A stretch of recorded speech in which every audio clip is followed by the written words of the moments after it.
At a 1991 closed-door meeting of fellow internationalists, billionaire and former CFR chairman David Rockefeller praised his media allies. But his confidence that his words would not leave the room was later broken. We are grateful to the Washington Post, the New York Times, Time Magazine, and other publications whose directors have attended our meetings and restricted their promises of discretion for almost 40 years. It would have been impossible for us to develop our plan for the world if we had been subject to the bright lights of publicity.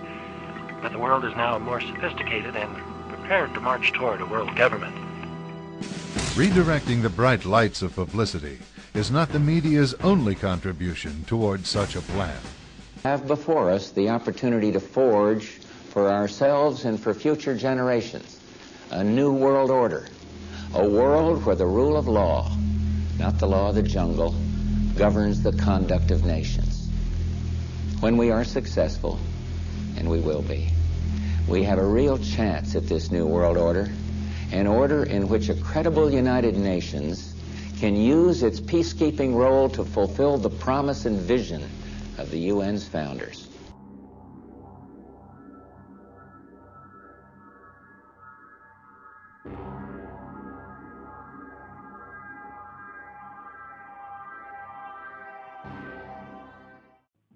What is at stake is more than one small country. It is a big idea, a new world order, where diverse nations are drawn together in common cause to achieve the universal aspirations of mankind: peace and security, freedom, and the rule of law. Out of these troubled times, our fifth objective, a new world order, can emerge. Now we can see a new world coming into view. A world in which there is a very real prospect of a new world order. There is a chance for the President of the United States to use this disaster to carry out what his father, a phrase his father used, I think, only once, and hasn't been used since, and that is a new world order. Here to drive performance. And I believe it will also be said of this age, the first decade of the 21st century, that out of what will be seen as the greatest restructuring of the global economy, perhaps one even greater than at the time of the Industrial Revolution, a new world order was created. When my predecessors were speaking to this event a century ago, the world order of the 19th century they were describing was defined mainly by the balance of military power, and they saw European empires dividing the world between them. From the time of 1945, when my predecessors of the post-war years spoke to you, the world order was simply defined by the high-stakes standoff that characterized the Cold War years. These were orders that were ultimately reflected by political weight and military strength.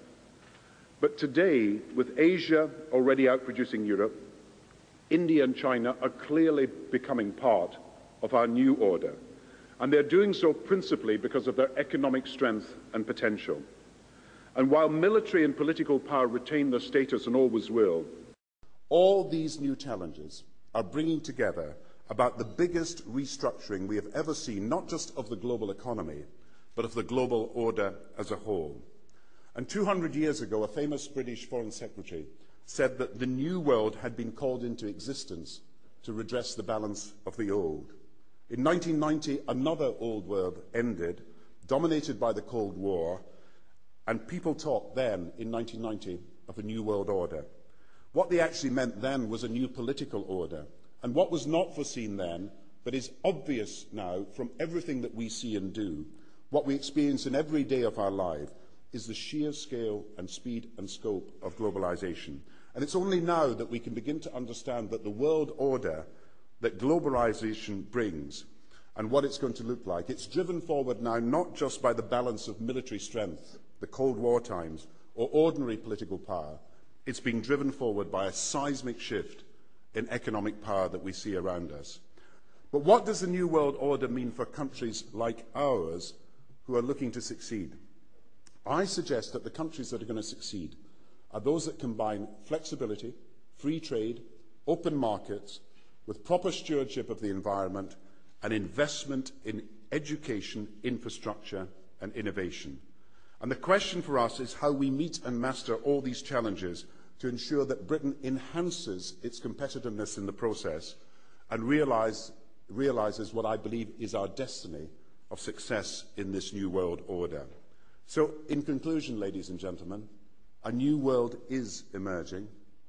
It is a new world order with significantly different and radically new challenges for the future. You also mentioned in here an encounter with Saddam Hussein in Iraq, in Baghdad. Was there anything in that meeting some 20 years ago that would have led you to believe that he'd be playing the role he is today? I don't think so, but in the light of what's happened, it certainly makes it all the more interesting.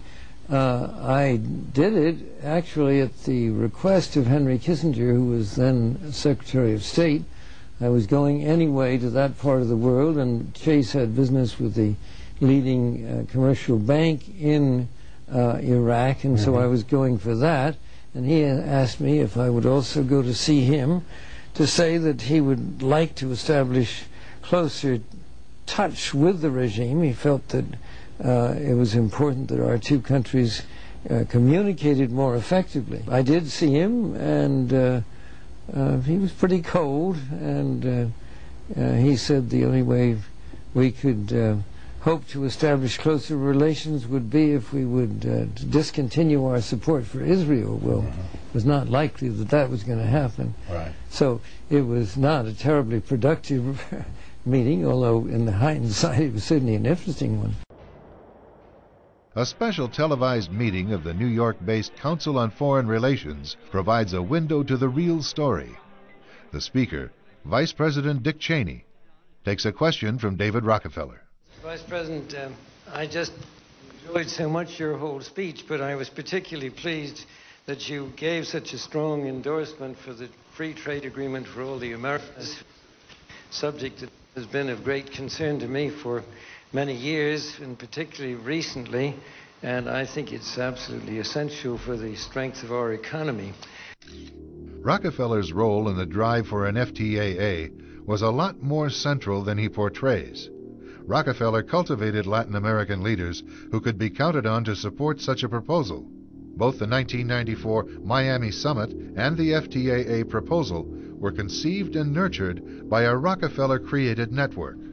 Prominent among the organizations sponsoring the Miami event were the Council of the Americas, founder and honorary chairman David Rockefeller, the Americas Society, chairman David Rockefeller, the Forum of the Americas, founder David Rockefeller, the Institute for International Economics, financial backer and board member David Rockefeller, the Trilateral Commission, founder and honorary chairman David Rockefeller.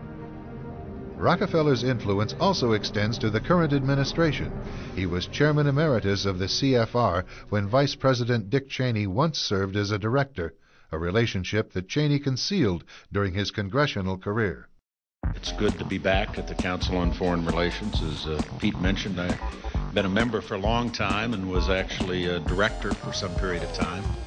I never mentioned that when I was campaigning for re-election back home in Wyoming.